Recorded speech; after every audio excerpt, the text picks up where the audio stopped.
英國嘅稅好高，我教你3招慳稅嘅方法。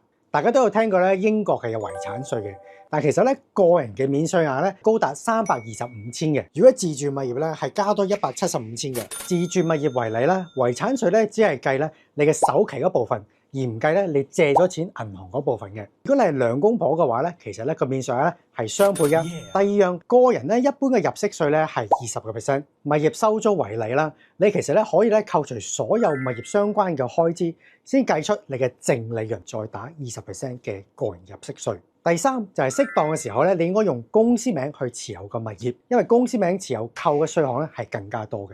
如果想知道咧幾時先適合用公司去持有物業或者資產嘅話咧，嚟緊咧我哋嘅免費嘅分享會同大家深入去講解咧慳稅嘅武林秘笈。